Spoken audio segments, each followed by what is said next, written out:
Assalamualaikum warahmatullahi wabarakatuh. Bagaimana kabarnya anak-anak? Sehat ya? Semoga kita selalu dalam lindungan Allah Subhanahu wa taala.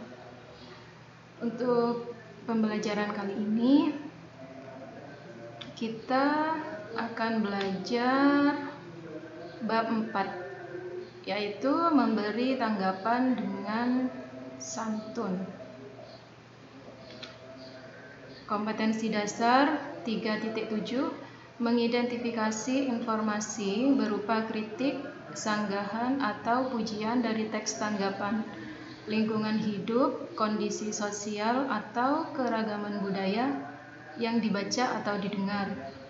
4.7, menyimpulkan isi teks tanggapan berupa kritik, sanggahan, pujian, lingkungan hidup, kondisi sosial, keragaman budaya yang didengar atau dibaca.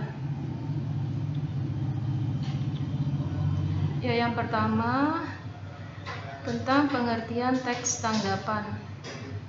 Teks tanggapan adalah teks yang berisi pendapat yang berupa kritik, sanggahan, atau pujian terhadap lingkungan hidup, kondisi sosial, keragaman budaya, tentang peristiwa, fenomena, ucapan atau perbuatan, atau tentang suatu karya orang lain.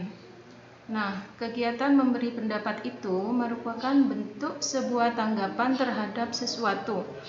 Sesuatu itu dapat berupa sebuah peristiwa, fenomena, ucapan, dan perbuatan, atau berupa karya yang diciptakan oleh orang lain.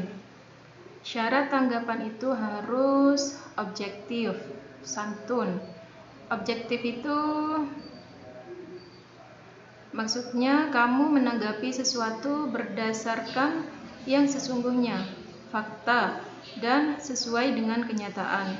Sedangkan santun berarti cara menyampaikan tanggapan itu harus berdampak positif, meskipun apa yang kamu sampaikan tentang hal yang kurang baik, tetapi harus disampaikan dengan cara yang baik.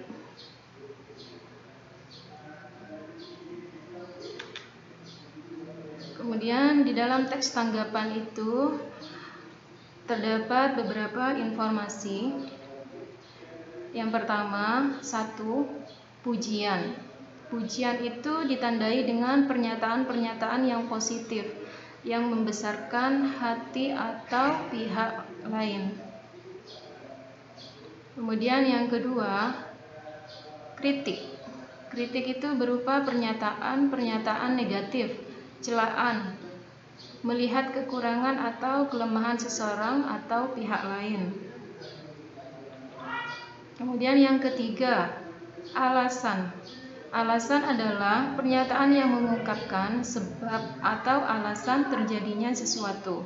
Nah, dalam alasan itu biasanya ditandai oleh penggunaan konjungsi seperti kata sebab, karena, oleh karena, dan sebagainya.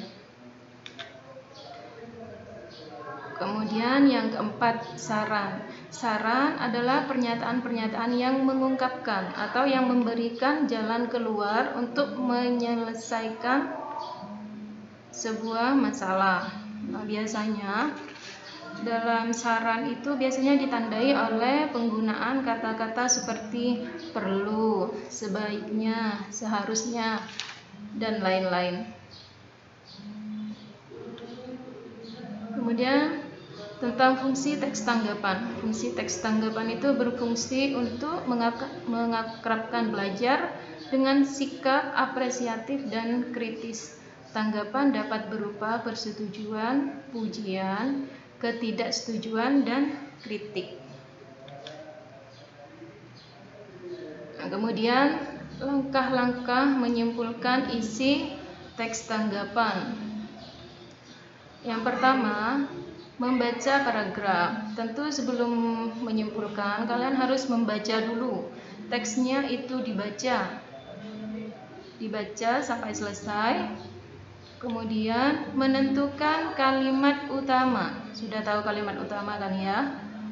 Nah, Per paragraf itu ditentukan kalimat utamanya atau pokok pembicaraan setiap paragrafnya. Kemudian baru kalian membuat kesimpulan atau pendapat akhir dari paragraf atau kalimat utama yang kalian baca tadi. Kriteria yang harus diperhatikan dalam membuat simpulan. Yang pertama, simpulan itu merupakan hasil analisis dari paragraf yang sudah dibaca. Kemudian yang kedua, harus menggambarkan isi dari paragraf. Yang ketiga, hanya berisi hal-hal yang terdapat dalam paragraf. Terima kasih. Demikian pembelajaran hari ini. Semoga bermanfaat. Wassalamualaikum warahmatullahi wabarakatuh.